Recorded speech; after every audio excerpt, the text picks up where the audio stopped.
Қайырлы күн баршаңызға. Бүгін сіздермен бірге осындай керемет сгущенка қосылған бисквиті өте жұмсақ, нәзік болып шығатын пирог дайындайтын боламыз. Жасалу өте оңай. Сіздерге де жасауға кеңес беремін.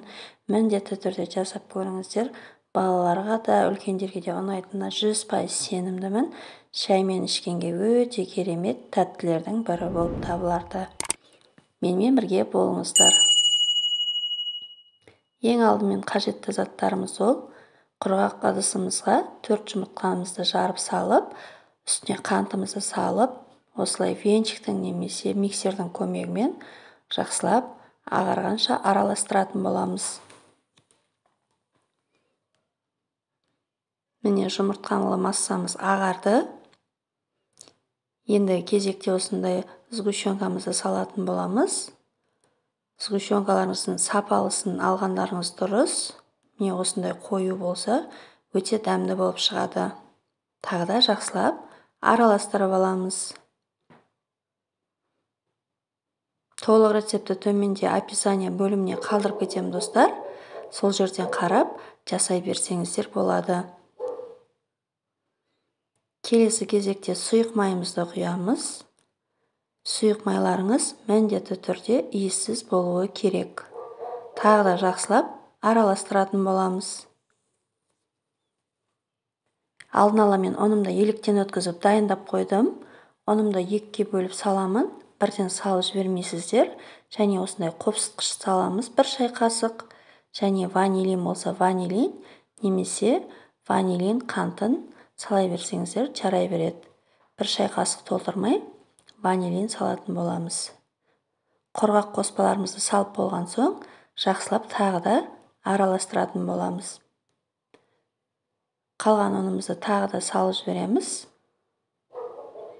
Жақсылап тағы да араластырамыз. Біркелкі масса болғанша. Енді сүтімізді құятын боламыз. Сүтіміздің температурасы маңызды емес. Менде салқын сүт. Ас қасықпенен 3 ас қасық сүтімізді құятын боламыз. Тағы да жақсылап араластырамыз. Біркелкі масса болғанша. Табамызды алып, менде 24 диаметрі. Жақсылап майлап алдым алдын ала. Осы уақытта пештеріңізді қыздырып қоясыздар. 170 градусқа немесе 160 градусқа духовкаларыңызға қарап көресіздер. Барлығын жақсылап құйып алдым. Қызып тұрған пеште 160 градуста 35-40 минут пісетін болады. Қып-қызыл болып, өте биік болып көтеріліп шықты. Және нәзік болып пісіп шықты. Піскен-піспегенін шпажканың көмегіменен немесе зубочистканың көмегіменен тексеріп көресіздер міндетті түрде. Өте жұмсақ, әрі нәзік болып шықты. Енді бетіне сгущенкамызды жағатын боламыз. Суытып күтіп отырудың қажеті жоқ. Пирогтарымыз суымай жатып, жылы күйінде бетіне сгущенкамызды құйып, жақсылап барлық жеріне жететіндей етіп, жағып шығатын боламыз.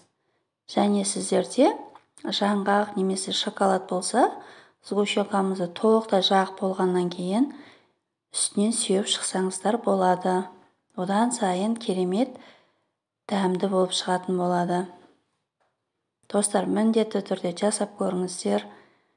Бір жасағадан мінсіз болып шығады, және сіздерге ұнайтынына сенімдімін. Менің арнама тіркелмеген болсаңыздар, достар, подписаться батырмасын басып, жанындағы қоңырауша белгісін басып қойыңыздар. Сонда алдағы уақытта жаңа салынған видеоларымды сіздер бірінші болып қарайтын боласыздар. Міне осымен барлық жеріне жағып алдым. Енді кесіп көрсетейін. Кесілуінің өзі өте нәзік болып кесіліп жатыр. Дәмі одан да керемет болып шықты. 1 шай ішкенде жоқ болады десем де болады. Арасы деген өте биік, үлпілдек болып шықты. Жұмсақ болып шықты және дәмі деген өте керемет. Егер менің видеом ұнаған болса, достарыңызға жіберуді ұмытпаңыздар.